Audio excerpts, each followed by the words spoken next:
Hello, middle school parents, and welcome to our second week of school. We had a great first week. I spent most of my time down the sixth grade in helping those students acclimate and get used to middle school. It is a daunting task. However, I assure you by Labor Day, they'll be pros at it. So just keep encouraging from your end, and we'll keep working on ours, and I promise you that'll be okay.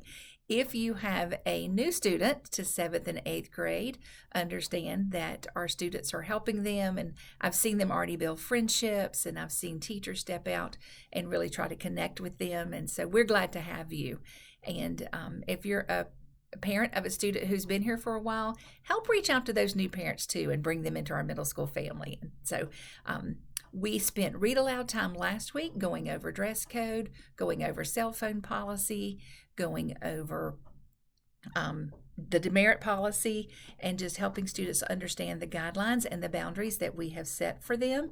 You can find a copy of the student handbook and the dress code in your fax account. So search for that there so that you're aware of those things too. You can also search your email for Summer News Splash. Miss Wilson sent a great email out a couple of weeks ago with all the links that you would need that would prepare you for the school year. So if there's something that you're wondering, take a look at it there. And then if you still have questions, be sure and let me know.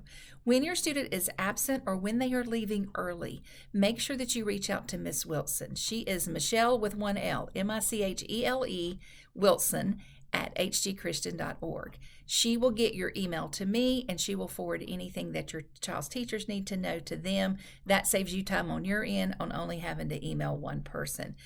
If your student's leaving early, we would like to know that in advance. If you can let us know that in advance, we will have them ready for you, and it saves time on your end when you come to the door to pick up, that we already have them signed out and waiting on you. Carline, car tags were given out at Back to School Blast. If your student missed picking them up at that time, we gave them out the first day of school. If you are still missing them and they're not in your middle school student's book bag, let Miss Wilson know and we'll take care of that for you. We dismiss a lot of students at one time. If you're in that front car line, you know what I'm talking about. It will speed up. It'll pick up as we get to know each student, and as the kindergarten students get acclimated to looking for their number. And so typically when things are going smoothly, we are usually wrapped up with that car line by about 2:52 to 2:55.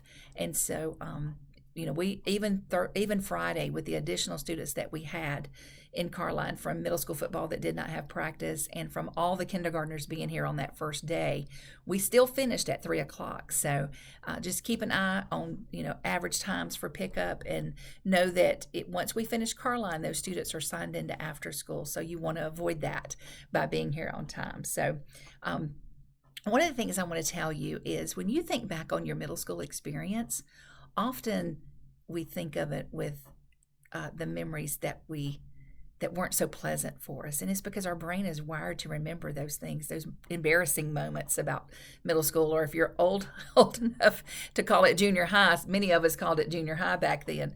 But that's one reason that I'm so motivated and so passionate about what the Lord has called me to do, is I want your students to have as pleasurable experience as possible in middle school. And so it is some bumps and bruises as we go, of just social things that they experience and just physical changes that they experience. But I want you to know that I'm here to walk alongside you in those things. My goal is to have your student finish middle school as prepared academically for high school as possible, but also prepared socially. And so the hardest thing about parenting that I've found is when to intervene and when to let my child work things out. And I'll share an experience with you. Our son is a senior at Liberty, and his freshman year, he did not have a good experience with a roommate. And Christmas, he asked, if he could make a change. And so we encouraged him to hang in there and to just stick the semester out. And, things didn't get better. They just didn't. It was a hard thing to watch. And at the end of the year, when we moved him back home for the summer, I said to him, Sam, I'm really sorry. I really feel like I probably should have helped you make that change mid-year. And he said to me, Mom, it's okay. He said, you know what? I learned something from it. And he said, God used that in my life to help me begin to take a stand for myself, begin to speak up for myself. And he said, God used it. It's okay. That's the hardest thing about parenting, is knowing when. And so just know that I'm praying for you, know that I'm here for you.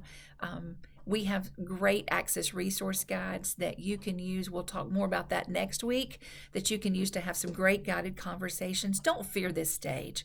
This is a wonderful 3 years that you can use in middle school to have a lot of wonderful conversations with your middle school student. And if you are stumped for questions to ask, I have a resource for that too. So know that I'm thankful to partner with you and look forward to a great year with you. And I count it a joy and a privilege each day to serve the Lord and to meet you in the middle. You guys have a great week.